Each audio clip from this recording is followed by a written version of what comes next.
When I arrived in this corner of paradise, I saw that there are still pristine places where man has not carried out his predatory action. There was a moment when I looked far away and perceived in one breath that there is so much life in this world worth fighting for. Mountains that arise from water, and trees that have never seen an axe, and offer their branches to animals or other trees for shelter or nourishment. And then, an infinite expanse of corals, some of which are still unidentified, with thousands of shapes and colors, painting incredible scenarios.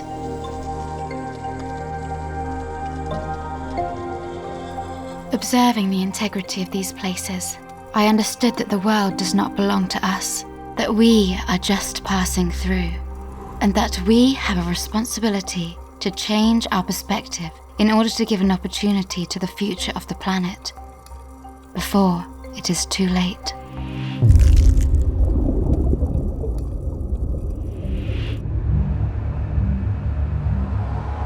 Taking, depleting, abusing, without thinking about the consequences. Until now, this has been the global mindset, based on the idea that human beings were a superior entity and that nature existed to satisfy their narcissistic needs. Inevitably, sooner or later, this constant exploitation will lead to a point of no return.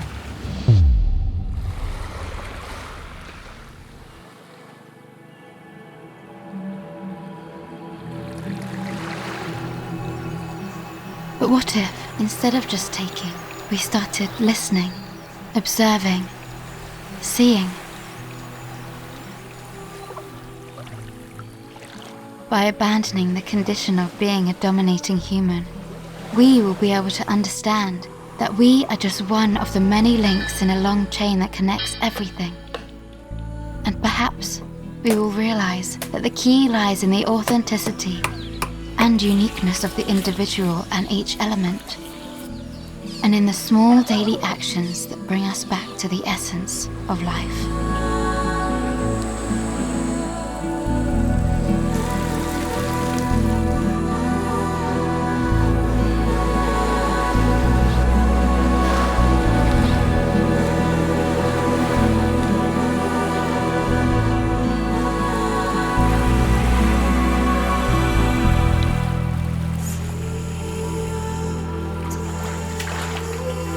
Freediving gives me the opportunity to change my point of view. Holding my breath, I observe what surrounds me and search within myself for something I've lost.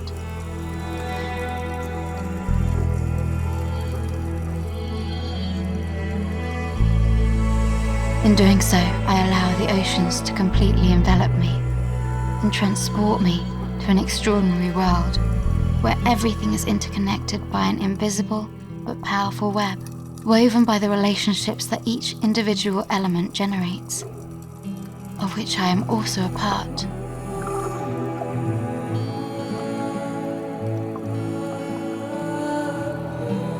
It is precisely the connections that are created between individuals that give a soul to what we call nature.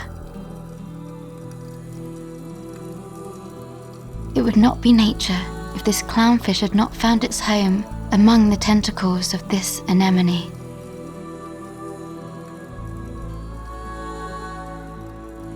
Or if this turtle had not traveled thousands of kilometers to return here to lay its eggs.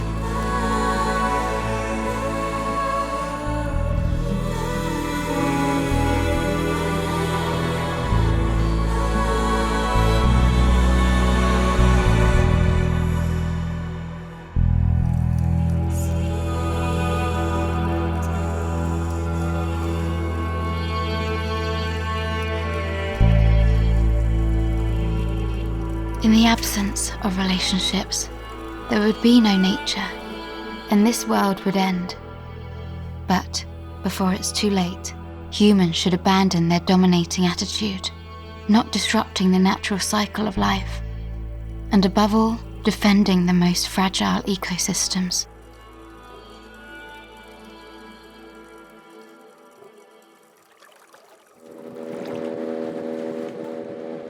For a long time, I stopped using the word hope and was about to give up.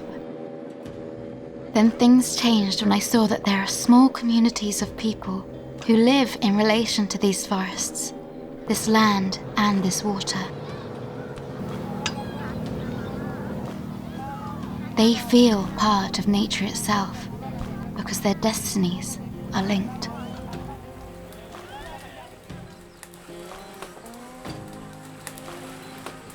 I am convinced that these people can teach other individuals and communities to feel the world as they have never done before, so that they can find the inspiration to protect our lands, our skies, and our oceans.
By redefining time and space, I will come closer to understanding the meaning of life and feeling in harmony with everything around me.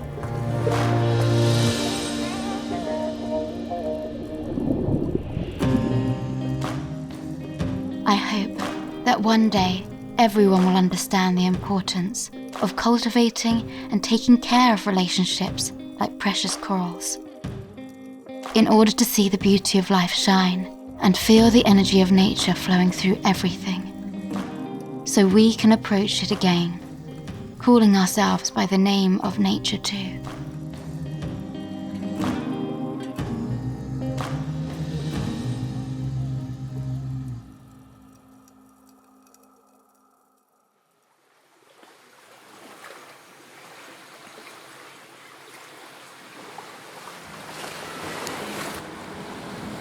And when the wind will mess up my hair, I will hear its voice telling me about men, fishes, birds, trees, and distant seas.